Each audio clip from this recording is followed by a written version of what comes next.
Find her before sunrise, Adrian Moretti said, and every man in the room understood that Chicago would not sleep until Maya Bennett was found. At 3 in the morning, the top floor of the Moretti Tower glowed above the city like a watchful eye. Rain pressed against the floor-to-ceiling windows, blurring the streets nearly 60 stories below into streaks of white and red. On the conference table lay maps, transit schedules, hospital records, and grainy security images pulled from bus stations across the city. Adrian stood at the center of it all in a charcoal suit he had not changed since the previous evening. His dark hair was no longer perfectly combed. His tie hung loose at his collar. In his right hand, he held a small silver key. Maya's key. The one she had placed on the dining room table before walking out of his house without a coat, without her final paycheck, and without looking back. 12 hours earlier, Adrian had stared into her steady brown eyes and said the words that now followed him through every silent room. "You mean nothing to me." He had spoken with the cold certainty of a man who believed words could be controlled once they left his mouth. Now those words seemed to fill the tower, louder than the rain, louder than the ringing phones, louder than the restrained fear in the faces around him. Marcus Reed, Adrian's head of security, stepped forward carefully. "We checked O'Hare, Midway, Union Station, every major bus terminal, and every hotel under her name. No credit card activity. No phone signal. Nothing." Adrian's fingers closed around the key, its narrow edge pressed into his palm. "Check again." "We already did." The room went still. No one corrected Adrian Moretti. No one except Marcus, and even he measured each word. "She may not want to be found." Adrian lifted his eyes. They were usually calm, unreadable, built for negotiations that made powerful men lower their voices. Tonight, they carried something far more dangerous than anger. Fear. Not fear of an enemy, a police investigation, or a collapsing empire. Fear that Maya had finally believed him. For 18 months, she had moved through his mansion quietly, restoring order, without ever demanding recognition. She remembered his mother's medication, knew which kitchen light to leave on when he worked late, and placed coffee beside his hand before he realized he needed it. Adrian had accepted every kindness as though it belonged to the house, as though Maya herself belonged to the house. But now the mansion was dark, his mother had refused dinner, and the untouched coffee on his desk had gone cold. Adrian looked down at the key again. "Before we continue, where are you watching from? Drop your city in the comments below, and if you believe dignity should never be taken for granted, like and subscribe." Now, back to Adrian. "Open every camera network we have," he ordered. "Call every clinic within 50 miles. Check shelters, churches, train platforms, and roadside motels." Marcus studied him. "And if she left Chicago?" Adrian turned toward the rain-covered windows, where the city spread beneath him in millions of indifferent lights. "Then expand the search." His voice lowered. "State by state." Behind him, someone quietly asked how far they were supposed to go.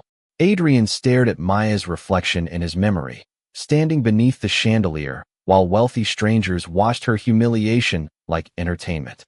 Her eyes had not begged him to defend her. They had only asked him to tell the truth. He had chosen pride instead. "How far?" Adrian repeated. His hand tightened around the silver key. "Until I can tell her I lied."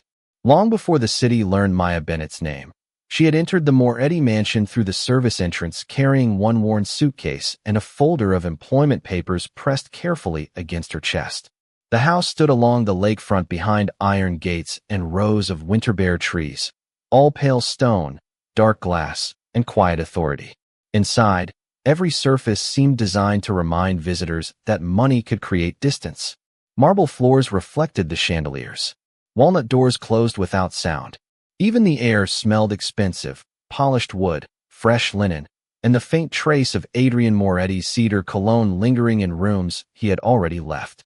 Maya had been hired as a live-in housekeeper after 3 interviews and a background check so thorough it had uncovered an unpaid parking ticket from 5 years earlier. She needed the position because her younger brother, Caleb, was recovering from surgery and had missed nearly 2 months of work. Maya never discussed the details. She simply accepted the schedule, the small bedroom near the kitchen, and the rule that staff members did not involve themselves in family matters. During her first week, she learned that rules inside the mansion often mattered less than the emergencies no one else noticed. Evelyn Moretti, Adrian's mother, forgot her afternoon medication whenever she became anxious. The cook left at 9 each evening, though Adrian rarely returned before midnight. The night staff avoided the west hallway because they had once heard their employer wake from a nightmare and overturn a chair. Maya observed everything without appearing to watch. She labeled Evelyn's pill organizer in larger print, left a covered plate warming in the kitchen, and replaced the heavy chair beside Adrian's bed with a lighter one before anyone asked why. She did not seek gratitude. Gratitude could become expectation, and expectation could become control. She had learned that lesson in another house, under another employer whose apologies always arrived one day after his cruelty. At the Moretti estate, Maya intended to work, save money, and leave with her dignity untouched. Adrian barely acknowledged her at first. To him, she was a quiet figure moving at the edges of rooms, dark hands straightening white linen, soft footsteps disappearing before meetings began. Then one January morning, he found his mother seated at the breakfast table, laughing for the first time in weeks. Maya stood nearby, showing Evelyn how to use a voice recorder so she could preserve family recipes she feared forgetting. Adrian stopped in the doorway. His mother looked younger in the pale sunlight. Maya noticed him, lowered the device, and stepped back. "I was only helping her organize the recipes, Mr. Moretti." Adrian looked at the recorder, then at the smile still resting on Evelyn's face. "Continue," he said. It was a small word, delivered without warmth. But it marked the first time he saw Maya as more than part of the house. After that, he began noticing the details he had once accepted without thought. His coffee appeared without sugar after long meetings because Maya had heard the doctor warn him about stress. The library curtains were left open on clear mornings because she understood he worked better in natural light. Evelyn's appointments were written in bold black ink where no one could overlook them. When a snowstorm shut down the city and half the staff could not reach the mansion, Maya remained awake until nearly dawn, checking the furnace, preparing meals, and sitting beside Evelyn when the older woman's breathing became shallow with panic. Adrian found them in the blue light before sunrise, his mother asleep beneath a knitted blanket and Maya reading quietly in the chair beside her. For several seconds, he said nothing. Maya looked up. Her eyes were tired but steady. "She is all right now." Adrian should have thanked her. Instead, he nodded once and returned to his study. Behind the closed door, however, the silence felt different. For the first time in years, someone had protected what mattered to him without being ordered, paid extra, or afraid.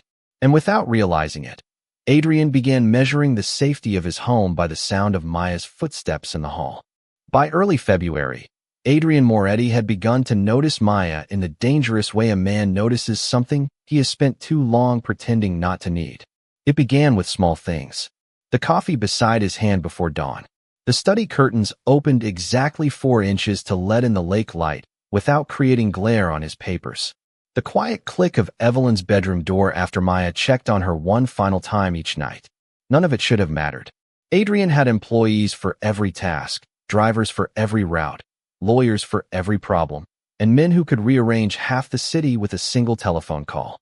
Yet when Maya took one Sunday afternoon away to visit Caleb, the mansion felt strangely unfinished.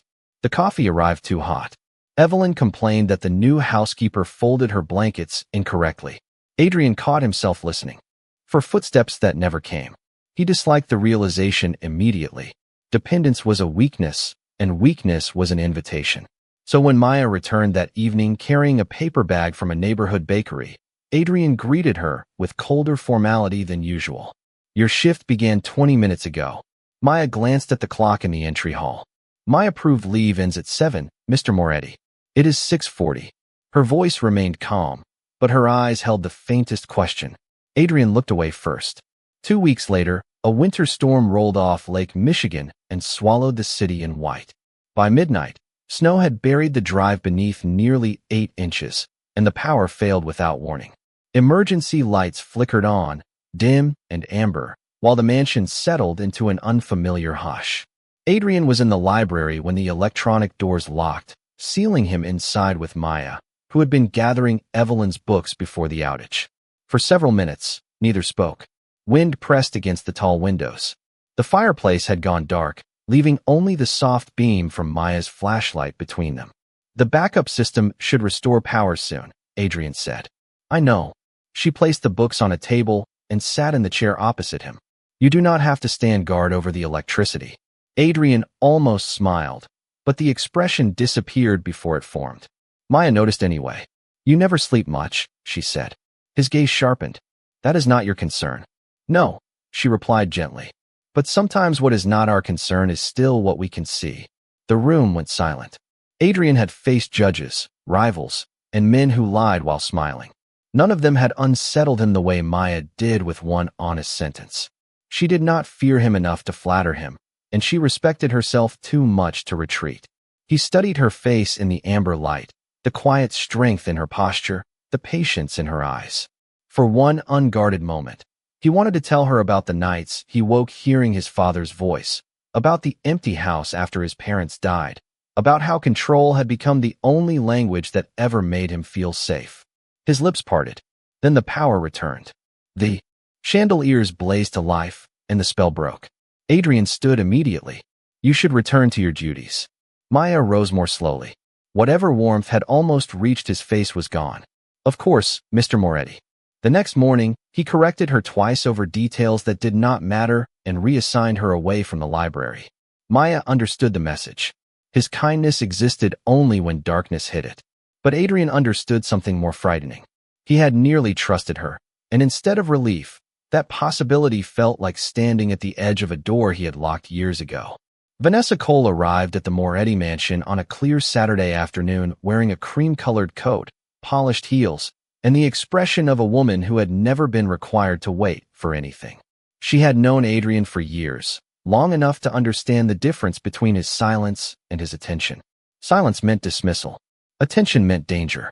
What unsettled her was the way his eyes followed Maya Bennett when Maya crossed a room carrying coffee, medicine, or folded linen. Adrian never called her by name unless necessary, never offered praise, and never allowed his voice to soften in front of others. But Vanessa noticed what he did not say. He knew when Maya was absent. He listened when she corrected Evelyn's schedule. He stopped conversations when she entered, not because she was staff, but because some hidden part of him had become aware of her. Vanessa studied that awareness with the patience of someone identifying a threat. During lunch, Evelyn praised Maya for organizing old family photographs that had been stored in the attic for nearly a decade. Adrian said nothing, but his gaze moved toward the doorway where Maya stood arranging tea. Vanessa smiled across the table. You have become very attached to the help. Evelyn set down her cup. Maya is not the help. She is a person who has shown this family more consideration than most of our friends. The words landed gently, but Vanessa's smile tightened. Adrian looked at his mother. That is enough. Maya lowered her eyes and left the room, though not before Vanessa saw the hurt she tried to conceal. Later that evening, Vanessa entered Adrian's private office while he was meeting with advisors downstairs. She moved carefully among the dark shelves and locked cabinets until she found a leather ledger inside an unlocked desk drawer. It contained delivery schedules, private addresses, and financial notes written in Adrian's precise hand. Vanessa did not need to understand every entry. She only needed the book to be discovered in the wrong place. She carried it upstairs beneath her coat and slipped into Maya's room while the staff prepared dinner. The room was small but orderly, with a narrow bed, 2 framed photographs of Caleb, and a blue ceramic bowl holding loose change and hairpins. Vanessa placed the ledger beneath a folded sweater in the bottom drawer. For a moment, she looked around at the modest space and felt an irritation deeper than jealousy. Maya owned almost nothing, yet she moved through the mansion with a dignity Vanessa could not purchase. At dinner, Vanessa waited until Adrian received a telephone call from Marcus. His expression changed almost imperceptibly. The ledger was missing. Within minutes, the house became quiet. Doors were checked. Staff members were questioned. Adrian entered Maya's room with Marcus and the head housekeeper behind him. Maya stood beside the dresser, her face composed, though confusion shadowed her eyes. Marcus opened the bottom drawer and found the leather book beneath the sweater. The silence that followed felt heavier than accusation. Maya looked at the ledger, then at Adrian. I have never seen that before. Adrian's jaw tightened. Vanessa appeared in the doorway, one hand pressed to her chest. How terrible, after everything this family has done for her. Maya did not look at Vanessa. Her eyes remained on Adrian. Do you believe I took it? The question was quiet. No pleading. No panic. Only truth waiting to be recognized. Adrian knew her habits, her restraint, the careful distance she maintained from every private conversation. He also knew the cost of trusting the wrong person. The room seemed to narrow around him. Maya waited. Adrian said nothing. Her expression did not break, but something inside it closed. I understand, she whispered. Marcus glanced toward Adrian as though urging him to speak. Instead, Adrian ordered the ledger secured and the staff dismissed. Maya remained still for one final second before stepping aside to let them leave. Vanessa watched her with satisfaction. Adrian watched her with unease. He had not accused Maya, yet his silence had done something worse. It had told her that months of loyalty could be erased by one planted object, and that when the moment came to choose between suspicion and trust, he had already chosen.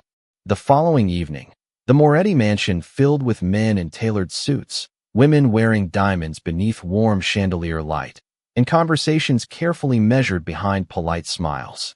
Adrian had arranged the dinner weeks earlier, a gathering meant to reassure his advisors that the family remained disciplined, united, and impossible to embarrass. Vanessa understood the value of an audience. By 8 o'clock, every important guest had arrived, and Maya stood near the dining room entrance in a black uniform, her posture straight, her face calm enough to hide the decision she had made before sunset. A small suitcase waited upstairs beside her bed. Her final wages remained untouched in an envelope on the dresser. She had packed only what belonged to her. Adrian noticed the difference immediately. Maya moved with the same quiet precision, but she no longer anticipated his needs. His coffee went unrefilled. His mother's shawl was handed to another housekeeper. When their eyes met across the room, Maya looked away without anger, and that frightened him more than accusation would have. Vanessa raised her glass and began telling a story about loyalty, turning each sentence toward the missing ledger without naming Maya directly. The guests understood. Their glances drifted toward the only black woman serving the table. Maya felt them settle on her skin, assessing, judging, deciding what kind of person she must be before she had spoken a word. Evelyn's mouth tightened. Marcus stood near the doorway, watching Vanessa with growing suspicion. Adrian remained seated at the head of the table, outwardly composed, though every instinct warned him that something was moving beyond his control. Vanessa finally placed her glass down. Trust is such a delicate thing, she said. Once broken, it is nearly impossible to restore, especially when someone forgets the difference between being welcomed into a home and belonging there. The room became still. Maya set the silver tray on a side table. I have never forgotten the difference. Her voice was quiet, but it carried to every corner. Vanessa smiled. Then perhaps you understand why certain boundaries exist. Evelyn pushed back her chair. That is enough. Adrian should have ended it then. One sentence from him would have stopped the humiliation. But 3 of his most cautious advisors were watching. Men who already believed his household had become vulnerable. Rumors had begun that someone close to him had accessed private information. If Adrian defended Maya publicly, she would become visible in a world where visibility could be dangerous. He told himself silence was protection. Maya saw only cowardice. She reached into her apron pocket and placed the silver house key on the polished table. The small sound of metal against wood silenced every whisper. Adrian's eyes moved to it. What are you doing? Leaving. Vanessa's smile disappeared. Adrian stood slowly. We will discuss this later. There is nothing left to discuss. Maya looked at him, not as an employee awaiting permission, but as a woman asking one final question before closing a door. Was any of it real? Adrian felt every gaze turn toward him. He remembered the dark library, his mother laughing over recipes, the morning he had found Maya keeping watch beside her bed. He wanted to say that she had become the quiet center of a house he had never known how to call a home. Instead, he saw danger in every listening face. He chose the sentence he believed would make her seem unimportant. You mean nothing to me. The words fell with terrible clarity. Maya did not cry. She only nodded, as though some last uncertainty had finally been resolved. Thank you for making that clear. She removed her apron, folded it once, and placed it beside the key. Then she walked through the dining room while no one dared speak. Adrian watched her cross the marble floor and disappear beyond the front doors. He told himself he had protected her. But when the doors closed, the entire mansion seemed to lose its breath. And for the first time, Adrian understood that a lie spoken to save someone could still destroy them. For several seconds after Maya left, no one moved. The front doors had closed softly, yet the sound seemed to echo through every marble hallway in the mansion. Adrian remained standing beside the table, his face unreadable, while the silver key lay beneath the chandelier light, like evidence of something no one dared name. Vanessa recovered first. She lifted her glass and offered a thin smile. Perhaps this is for the best. Evelyn turned toward her with a look so cold that Vanessa's smile vanished. Leave my house. Adrian's advisors lowered their eyes. Marcus stepped away from the doorway and quietly dismissed the security staff from the room. No one argued. Within minutes, the dinner ended without dessert, without handshakes, and without the polished assurances Adrian had intended to deliver. By the time the final car disappeared beyond the gates, the mansion had become unnaturally silent. Adrian went to his study and closed the door. Maya's untouched coffee sat on the corner of his desk, exactly where she had placed it that morning. He stared at it until the surface turned cold. He had expected anger after she left, perhaps relief that the danger surrounding her had been reduced. Instead, he felt as though the entire house had shifted several inches off its foundation. At 10:30, Marcus entered without knocking. He carried a tablet and the leather ledger. I reviewed the security footage from the upstairs hallway. Adrian looked up. Marcus placed the tablet on the desk and pressed play. The image showed Vanessa entering Maya's room beneath her cream-colored coat. 7 minutes later, she emerged with empty hands. Another camera captured her taking the ledger from Adrian's office earlier that evening. The truth appeared in silent black and white. Adrian watched the footage twice. His expression did not change, but the room seemed to grow colder. Around him, where is Vanessa? On her way to her apartment. Bring her back. Marcus hesitated. There is more. He opened a file containing photographs taken outside the mansion over the previous week. A dark sedan had appeared on 3 different nights. The license plate led to a company connected to the Bellini organization, a rival family that had been pressing against Adrian's territory for months. One photograph showed a man watching the service entrance. Another showed Maya leaving for a pharmacy with Evelyn's prescription. Her face was circled in red ink. Adrian's hand closed around the edge of the desk. How long have they been watching her? At least 8 days. Marcus lowered his voice. They may believe she matters to you. Adrian looked toward the window. Beyond the glass, the city lights stretched along the lake, distant and indifferent. The words he had spoken at dinner returned with brutal precision. He had believed denying Maya's importance would erase the target from her back. Instead, his public rejection may have driven her directly into danger. Find her telephone. It stopped transmitting 20 minutes after she left. Her bank cards. No activity. Caleb. His apartment is empty. Adrian stood. The chair slid back across the floor. Check every station, airport, shelter, clinic, and hotel. Marcus nodded, but his face remained grave. There is something else you should see. He opened a final video. It showed the street outside the mansion shortly after Maya walked away. She crossed beneath the gate lights, carrying her small suitcase. A black sedan rolled slowly behind her, keeping half a block of distance. 2 minutes later, both disappeared beyond the camera's range. Adrian watched the screen until it went dark. For the first time that night, the control left his face. She was followed. Marcus said nothing. He did not need to. Adrian reached for the silver key Maya had left behind and closed it inside his palm. An hour earlier, he had told himself that letting her leave was protection. Now, every clock in the mansion seemed to count the distance growing between them. Call everyone, he said. No meetings. No business. Nothing matters until she is found. Marcus turned toward the door, then paused. And Vanessa?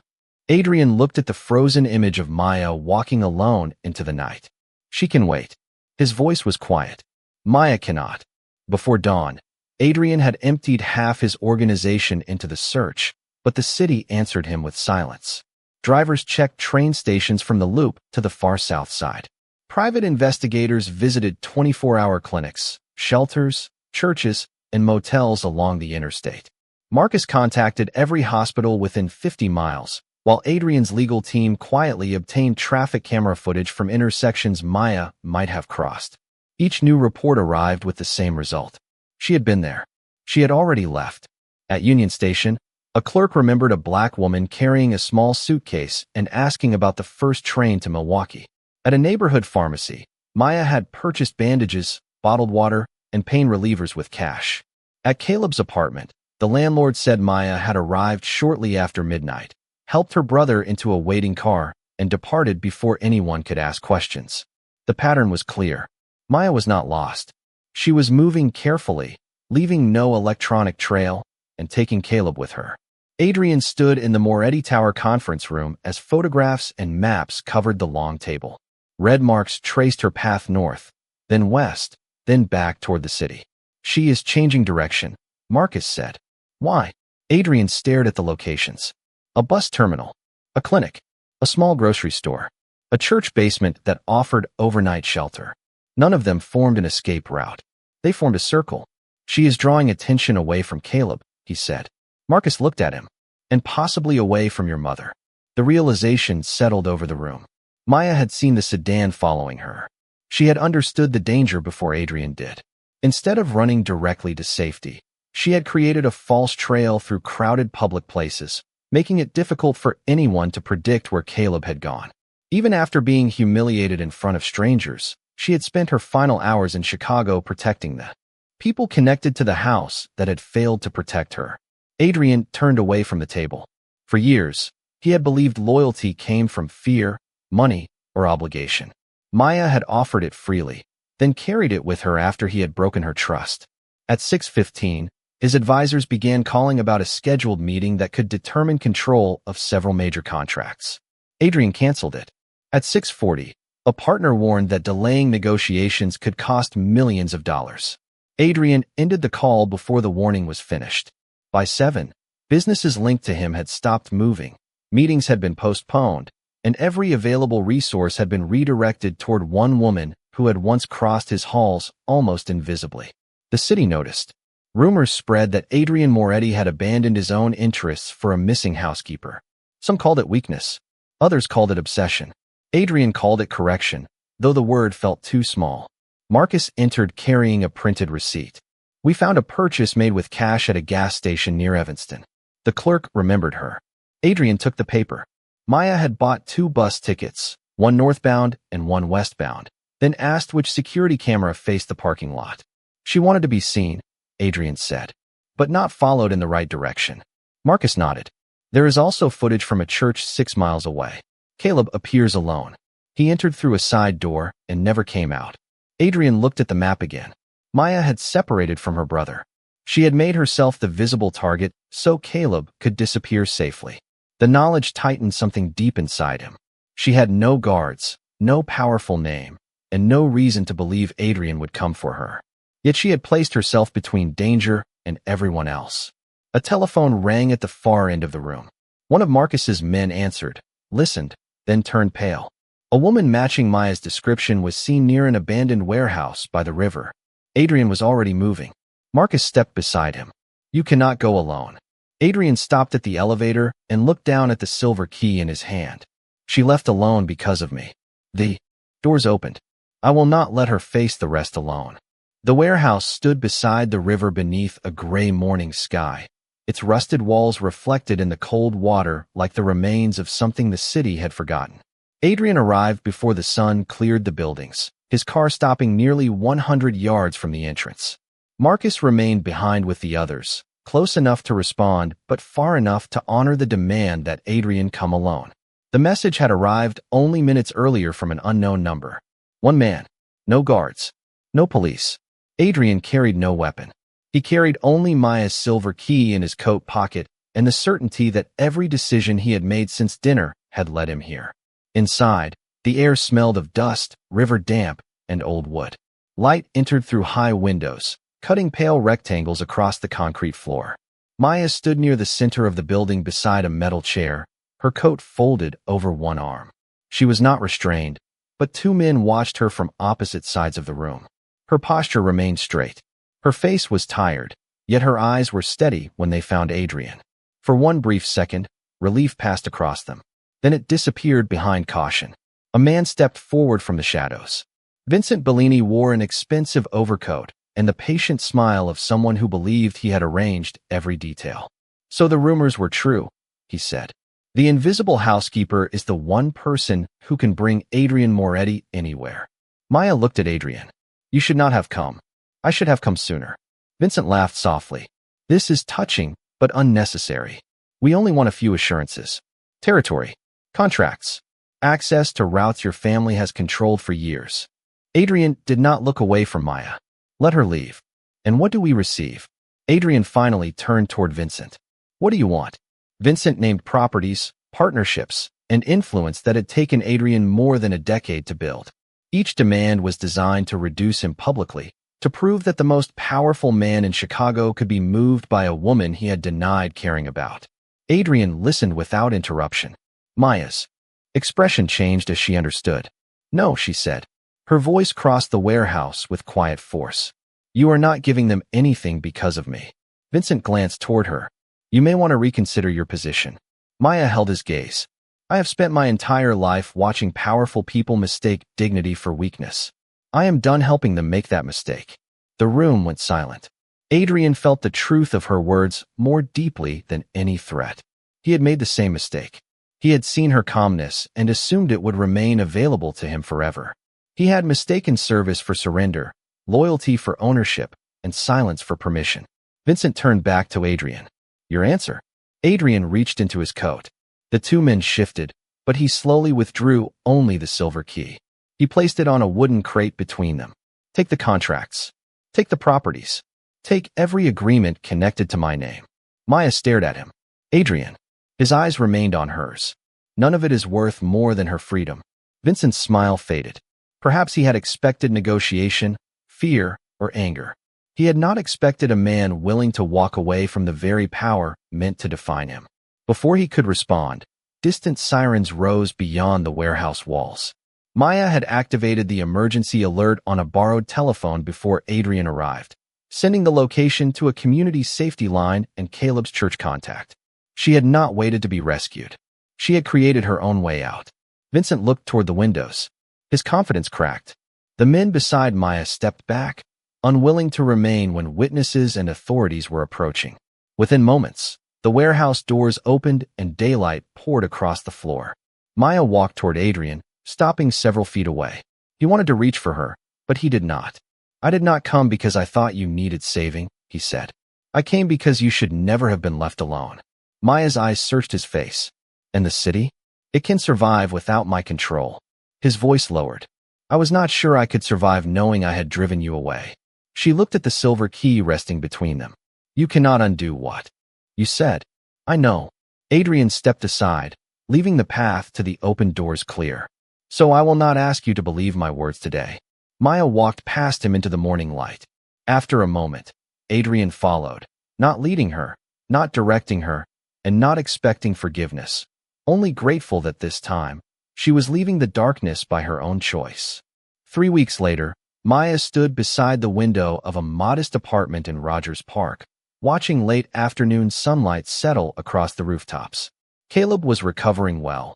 The rooms were quiet, and for the first time in months, every key in her possession opened a door she had chosen for herself. When the knock came, she knew who it was before she crossed the room.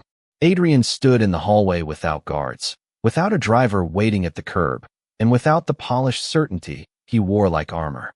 In one hand, he carried a small wooden box. In the other, he held nothing. Maya opened the door only halfway. You found me again. This time, I asked Marcus for your address and waited until you agreed to see me. The distinction mattered. Maya stepped aside, and Adrian entered carefully, as though the apartment belonged to something sacred. He noticed Caleb's books stacked near the couch, the grocery list fixed to the refrigerator, and the blue ceramic bowl from her old room resting on a side table. The ordinary details unsettled him. They proved she had built a life beyond his walls. Adrian placed the wooden box on the table and opened it. Inside rested the silver key. Maya looked at it, but did not reach forward. I thought you might return it. No, Adrian closed the box again. That key opened my house. I used to think that meant you belonged there. His voice remained steady, but the effort behind it was visible. I was wrong. Maya folded her hands. You were wrong about more than a key. I know. There was no defense in his answer, no explanation about danger, strategy, or the eyes that had watched him at dinner. I humiliated you because I was afraid of what caring about you revealed about me. Then I called it protection because that sounded better than cowardice. The room became still. Maya had imagined his apology in many forms, most of them polished enough to hide responsibility. This one did not. Adrian continued. Vanessa has been charged with theft, fraud, and conspiracy. Every employee in the mansion received a written apology from me, and I told them exactly what happened. No one will lose work because they supported you. Maya's expression remained guarded. And your mother? She misses you. She also told me that missing someone does not give us the right to summon them back. A faint warmth touched Maya's eyes, then faded. Adrian placed an envelope beside the box. Evelyn has created a foundation for domestic workers facing exploitation, discrimination, or unsafe employment. She wants you to lead it. Full authority. Your own staff. Your own office. You answer to the board, not to me. Maya did not touch the envelope. Is this guilt? Partly. Adrian met her gaze. But guilt should repair what it can, not purchase forgiveness. For the first time, Maya saw no command behind his words. Only a man standing without the protection of rank, waiting for an answer he could not control. I am not coming back as your maid, she said. I would not ask you to, and I do not trust you yet. Adrian nodded. Then I will earn what I should never have expected for free. Months passed before Maya accepted the foundation position.